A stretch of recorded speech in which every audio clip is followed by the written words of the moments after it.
What's up? Good day na naman sa inyo. Kamusta kayo? So please watch and subscribe Remil Vlogs dahil marami siyang gagawin na content para sa ating lahat. Subscribe kayo sa Remil Vlogs. Hello guys, please subscribe kay Remil Vlogs.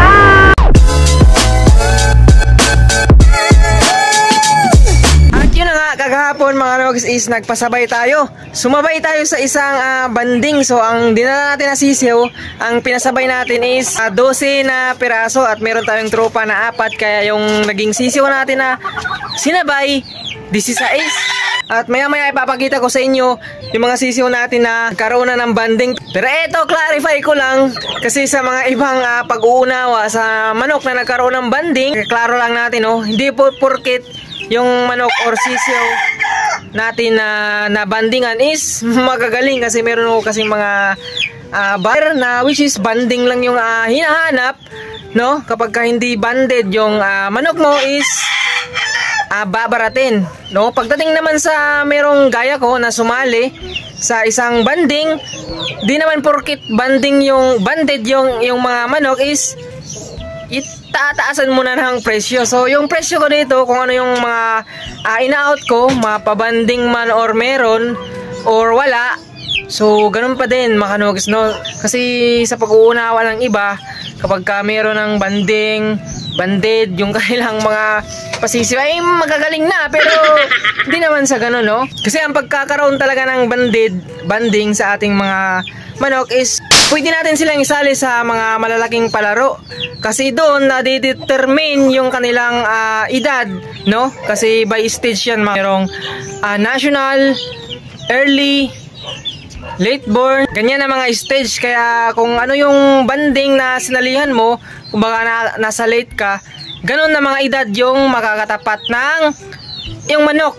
So yun yung ng banding. So hindi porket banding mahal, hindi porket banding magaling, hindi porket banded yun na yung hanapin mo. So yun yung magsasabi ko. So ito, papakita ko na sa inyo yung ating mga isinali kagahapon. Andito na yung mga pasisyo natin na dinala natin kahapon sa ating pagsali, no? Pagsabay sa banding. Ayan, no?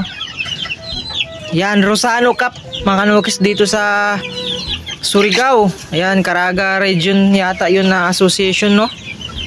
Rosano Cup Twilight Born. At syempre sinama natin yung ating mga 5 piraso. Kahit hindi pa natin tuko yung lalaki, pero mukhang 5 naman sila lalaki, no? Parang lahat lalaki, ano mga nokis. Yan, no? 3 weeks old na rin, 3 weeks old. Mag-isang buwan sila ngayong June 20. Ayan. Ayan, no? Banded na yung ating mga alaga. So ang ganda ng kulay ng kanilang wing ba, no? Kulay violet na may pagka-pink. So maganda.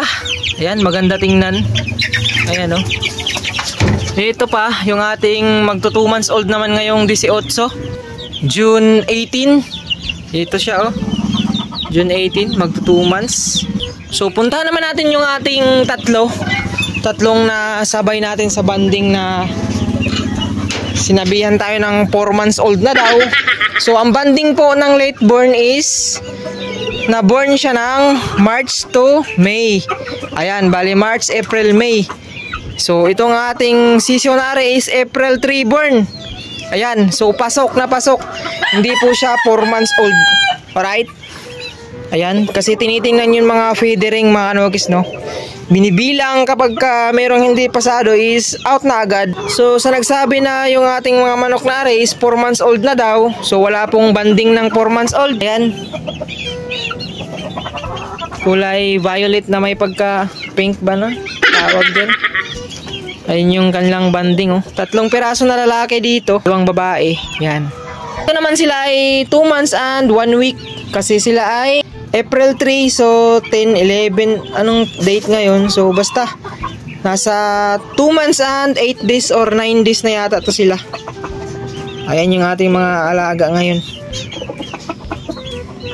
So ang kulay nito, di ko mas sure kung ito ba ay white bulik or magiging kanaway din yata to. Kanawayan bulik. So ito talaga yung Ayan. Bulik na siya. Na kanawayan bulik. Puting bulik. Ayan. So, ang bilis naman. Kasi yung kanilang nanay na kakasalang pa natin. Yan yung kanilang tatay. So, kaninang umaga nung nagpakain tayo na itlog na naman to. Ito, tingnan natin. Ayan oh. 4 agad na piraso yung itlog o naipot pa. So linisan agad natin yan. Buti na lang pinuntahan natin oh, nang sa ganun. Linisan natin. Kasi naipot oh. Buti na lang malayo pa sa itlog. Ayun yung ating inahin oh. Na mailap. Yan. Napakaganda. White doom. So andito inilabas natin yung ating mga nukis no. Ito si Kanaway at yung kapatid ni Pumpkin Black na sumunod na sa katapusan yung kanyang pasok. Ando naman si Pumpkin Black tsaka yung ating Raptoronid. Ayan, medyo maangas na yun. Talagang hindi na siya pumipili dito. Ayan. Umaano na siya dito sa lahat mga kanukis. Ayan yung ating 8 months old na Raptoronid. Yan oh, si Kanaway oh. Gabing ganda ng tindigan oh. Medyo sa malayo lang tayo kasi alam niyo naman, 'di ba? So sa ngayon kakaunti pa yung ating mga ayan lalaki naman oh kasi andito pa oh. Nasa loob pa yung ating mga inaantay. Suso naman. Yan, mapupuno din yung ating dito. Meron na doon, dito, ayan. Doon, yun yung plano natin no, sa backyard natin. Kasi dati naman mga nogis, madami naman to talaga. Meron tayong 12 piraso doon na naka-cord. Kaso, in-out natin ang in-out.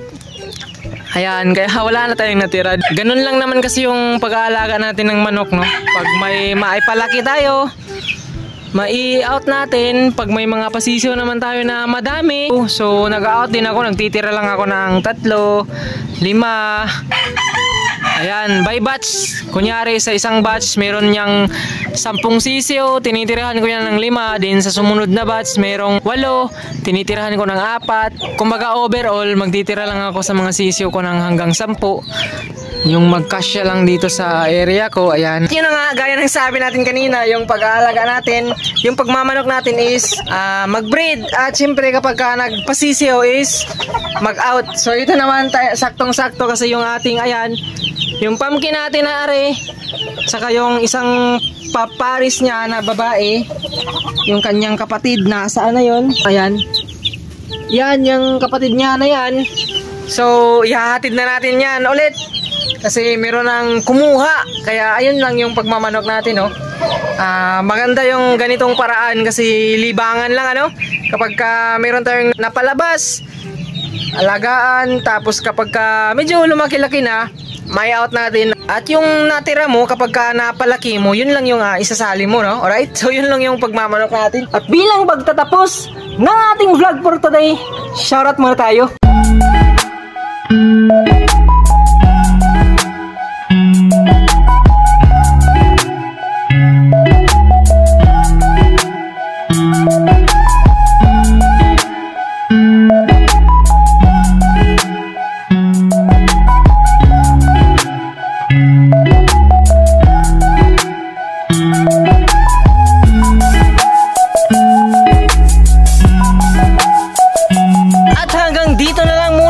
Today's video. Maraming salamat sa lahat na nag-subscribe, nag-like, nag-comment, nag-share at sa lahat ng mga nanood sa ating gawang video sa Peace out.